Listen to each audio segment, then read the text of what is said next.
weekly budget at sa susunod na big jump. Kung papaano, yan ang ating aalamin sa mga susunod pang araw. Good evening mga kapuso at kapamilya all over the world! Sa pagpapatuloy nga ng PBB Hotel Task, isang bisita pa ang humabol para mag-check-in.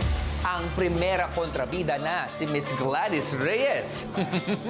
Paano nga kaya tutugunan ng hotel staff ang mga request niya? At makakuha kaya sila ng magandang reviews at malaking tip? Yan ang ating aalamin. Narito ang kwento. Habang naghihintay na sa pribadong kwarto si Gladys, ang hotel staff nakatanggap na ng hudyat. Sina Princess at Ashley agad naghanda at pumasok sa confession room. Princess at Ashley, dumating na ang hotel guest. At pinili niyang dumiretso sa spa room dahil pagod talaga ang ating guest mula sa trabaho. Kayong dalawa ang magmamassage ng kamay niya. Okay, tapo kuya. Huwag bibigyan ng stress ang guest. Okay po kuya. Okay.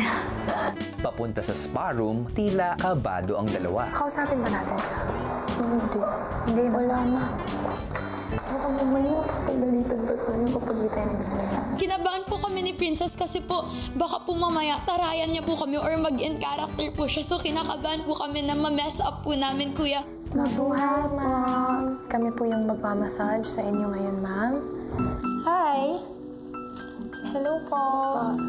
Medyo na-confirm ko na po talaga doon, kuya, na si Miss Gladys Reyes po talaga yung minamassage po namin. Kaya kinabahan po ako kasi hindi naman po talaga ako marunong mag-massage po ng kamay. Thank you po. Start na po kami, ma'am. Kinakabahan ako kasi ang minamasahe ko lang talaga is yung mom ko, kuya. Malamig na kamay mo. Ay, sorry po, ma'am. Kiniginaw ka ba? May cooling effect lang po yung lotion po. Pero ito hindi malamig eh. Ito malamig. Parang talagang matagal nyo nang ginagawa to, ha? 4 years na po actually. Galing, ha? Parang hindi masyado nagsasalita yung isa mong kasama. Sorry po, Andiyan ma'am. ka ba? Ayan, Yes okay. po. Usually po kasi, ma'am, siya lang po talaga nagsasalita. Ganun ba? Baka dahil ayaw mo sa akin, ano? Hindi po, Okay, ma'am. okay. Kala ko ayaw mo ko kausap, kaya hindi ka nagsasalita. Hindi din ako masyadong makapagsalita, kuya, kasi nga tinatansya ko. Sabi kasi no stress. Eh usually, kuya, kapag siyempre gusto mo mag-relax, gusto mo tahimik lang. Pero magaling kayo pareho, ha? Salamat po.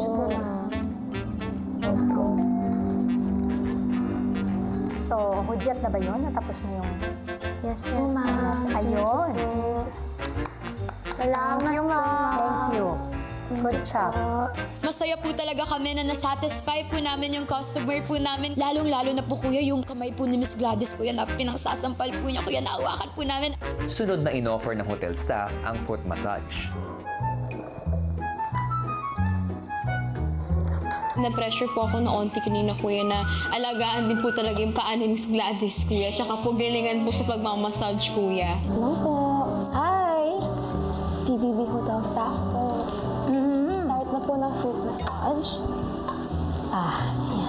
Yung paa niyo pa lang po, kuya, talagang alam niyo na pong artista. Grabe to, si Miss Gladys talaga, kuya. Kayo ba lagi ang nagfo-foot massage? Ngayon lang po, ma'am. Exclusively for you, ma'am. Oh, wow!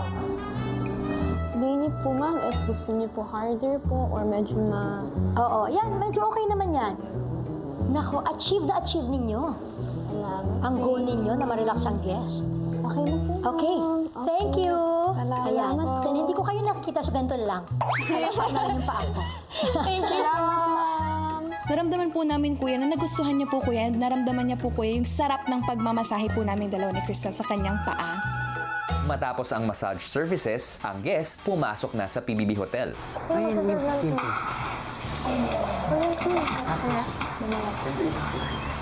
Hello! Hi! Ate Gladys. Hello, hello. Hi, Lela. Thank you po. Sobrang na-miss ko po siya at na-excite po talaga ako kung ano po yung magiging activity or yung bonding po namin. Best way po. Wow naman. Best way So, is this the PBB Hotel? Yes. Oh, wow. Hello. Hi. Ang sarap nung masahe nyo kanina, ha? Oh. Thank you. Hello.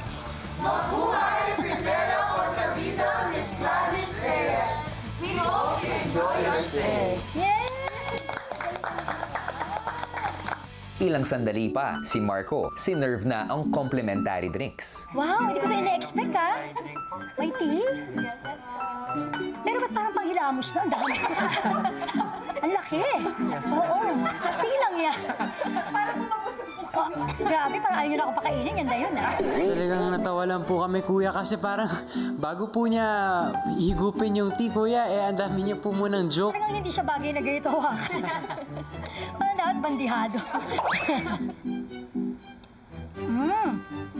Walang lasa. Siyempre, gano'n naman yung tea, di ba? Green tea. Oh, green tea. Oh.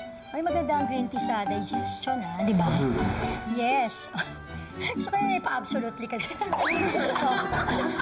Kinukuha niyo na. Gusto ko pa uminom eh. Ano to? Stand-up ko. Stand-up to me. Minsan, nag-staycation tayo, pupunta tayo sa hotels. Meron talagang welcome drink. Pero kadalasan malamig yun. So, bakit? Hindi, pero okay yan. At least unique kayo, ha? Tea. Oo, para hinahanda. Nakakatulong dito sa stomach, actually, di ba, sa digestion. Kung may dinadigest, wala pa kayo pinapakain. Binigyan niyo na kagad ng pandigest, wala pang dinadigest. Grabe! The Gladys Reyes! Primera kontrabida at stand-up comedian. Susunod! Pwede pa nga makakita ng live na movie na medyo may kilig-kilig kay Caprice and Heat? Yung phone number ko. Ay, nahulog. Ay,